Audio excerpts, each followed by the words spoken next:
کر رہے ہیں. انہوں نے کہا خان صاحب نے مجھے بلا کے پریشرائز کیا کہ ان پہ کئی ایسی پہ ابراج گروپ پہ زیادہ ہاتھ نہیں ڈالو, ان کا کیس ختم کر دو. مجھے کہا جی میں نہیں کر سکتا. آپ نے نہیں مانا. میں آج حکومت وقت کو کہوں گا, میں انویسٹیگیشن کو کہوں گا کہ بشیر میمن صاحب کو بلائیں, ان کا سٹیٹمنٹ لیں اور اس کے اوپر بالکل کیس بلڈ کریں, اس کے اوپر بالکل پوری تحقیقات کریں کہ یہاں سے پاکستان کا پیسہ عارف نقوی صاحب لے جائیں اور آپ کو جا کے دے دیں. کس حوالے سے دے رہے ہیں؟ پاکستان کا پیسہ, وہ KESC کا پیسہ, وہ کراچی والوں کا پیسہ تو لوٹ رہے ہیں, وہ SSGC کے پیسے تو نہیں دے رہے. آپ ان کو رعایتیں دیتے ہیں, وہ باہر چلے جاتے ہیں اور امریکہ میں جا کے ان کے کیس بنتے ہیں, برطانیہ میں ان پر کیس بنتے ہیں, اور آپ کہتے ہیں کہ میں بڑا صاف ستھرا ہوں. ایسا نہیں ہے. منی لانڈرنگ کا یہ بڑا اعلیٰ نمونہ ہے جس کا آپ ایڈمیشن کر رہے ہیں, جس کے اکاؤنٹس پکڑے گئے اور ان کی باقاعدہ ٹرانزیکشنز ہیں.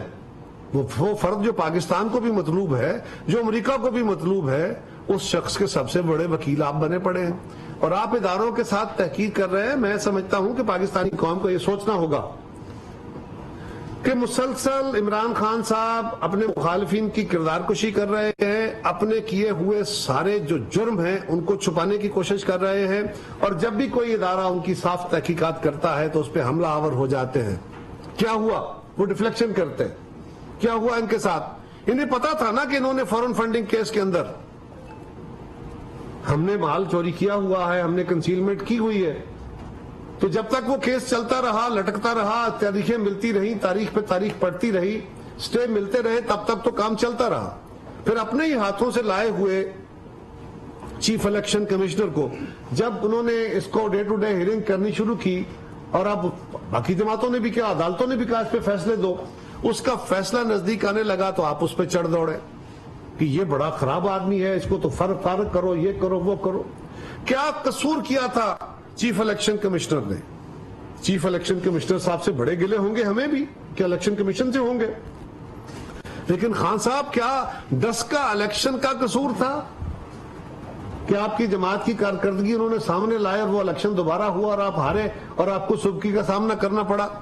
یہ بات چھوٹی تھی, اس کو تو بہانہ بنایا گیا. ایکچوئل مسئلہ یہ تھا کہ ان کے خلاف جو فورن فنڈنگ کا کیس تھا اس کا فیصلہ انہیں پتا تھا خان صاحب کو کہ میرے خلاف کیا فیصلہ آ سکتا ہے, وہ کلیئر کیس تھا. لہٰذا انہوں نے اپنی ذات کو بچانے کے لیے پہلے اس پہ حملہ کر دیا کہ جب کیس کا فیصلہ ہے تو میں کہوں کہ جی میں تو پہلے کہتا تھا کہ میرے خلاف ہوگا. اب انہوں نے نیا کام شروع کیا. اب انہیں پتا ہے کہ توشہ خانہ میں جو کچھ بھی ہوا, توشہ خانہ میں آپ نے پیسے دے کے چلے, آپ نے لے لیے وہ تحفے, وہ تحائف آپ نے مارکیٹ میں فروخت کر دیے. وہ شاید قانوناً جرم نہ ہو, اخلاقی طور پہ بہت بڑا جرم ہے. آپ آصف زرداری صاحب کو اور آپ میاں نواز شریف صاحب کو تو روز مورد الزام ٹھہراتے ہو کہ انہوں نے بھی توشہ خانہ سے وہ گفٹ لیے. انہیں غیر ملکی حکمرانوں نے اگر گفٹ دیے تھے تو وہ گفٹ آج بھی ان کے استعمال میں ہیں, وہ ان کے پاس ہیں, وہ تحفے ہیں, وہ بیچے نہیں ہیں. ہم نے کاروباری طور پہ نفع نہیں کمایا اس سے, وہ ان کے استعمال میں ہے. اور وہ جب بھی کوئی آپ کو تحفہ دیتا ہے, آپ کو بھی ہمیں بھی, تو لوگ تحفے استعمال کرتے ہیں, بیچتے نہیں ہیں. لیکن آپ نے بیچ کے چلے, اخلاقی جرم کر لیا, اور وہ تحفے ان حکمرانوں کو بھی پاس پہنچ گئے, ان کو خبریں پہنچ گئی جن نے آپ کو دیے تھے. آپ یہی کہتے رہے نا کہ نہیں یہ بتاؤں گا تو بڑا وہ اس میں سیکریسی رکھنی ہے, انہیں اپنی طرف سیکریسی رکھنی ہے. اس کے بعد آپ نے وہ پیسہ جو آپ نے کما لیا اس سے, اس کے 2 ایشوز تھے. ایک یہ کہ اسی سال آپ نے الیکشن کمیشن کو جو ریٹرن فائل کرنی تھی اس میں بتانا تھا, آپ نے ڈکلیئر کرنا تھا, کیونکہ وہ اب آپ کا ایسٹ بن گیا تھا.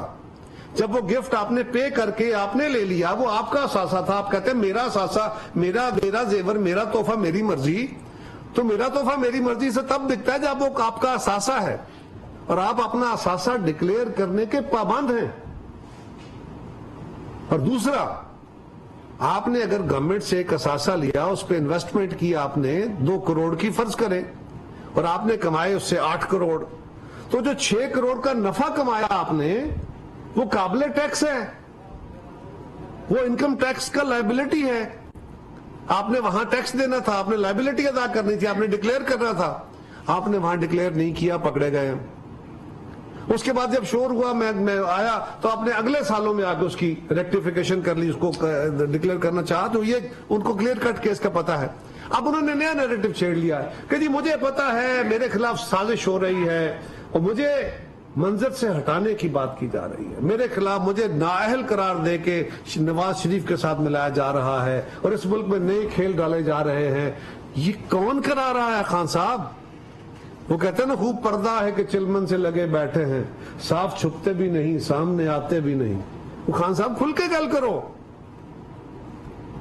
آپ اپنے فوج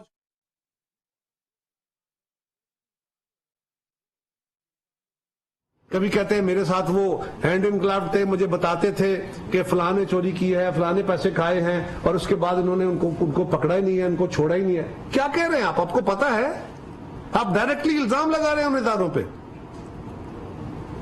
یہ بہت افسوسناک بات ہے, اور اس کی انتہا جو ہے وہ گل صاحب نے فرما دی ہے. اب گل صاحب کا پتہ کرنے یا ان کو چھڑانے یا ان کو حوصلہ دینے یا پتہ نہیں کیا کرنے, خان صاحب کا وہاں حملہ آور ہونے کا, جتھا بندی کرنے کا ارادہ ہے. خیر اس کا فیصلہ تو رانا ثناء اللہ صاحب کریں گے یا ڈسٹرکٹ مینجمنٹ کرے گی, لیکن آپ کے کہنے پہ آپ کی پالیسی اس پالیسی سے آگے جا کے پیپلز پارٹی کے رہنما قمر زمان قاہرہ اس وقت اسلام آباد میں پریس کانفرنس کر رہے ہیں. انہوں نے کہا کہ عمران خان آئے روز نئے شوشے چھوڑتے ہیں. وہ کہتے ہیں کہ ایف آئی اے کو وہ جواب نہیں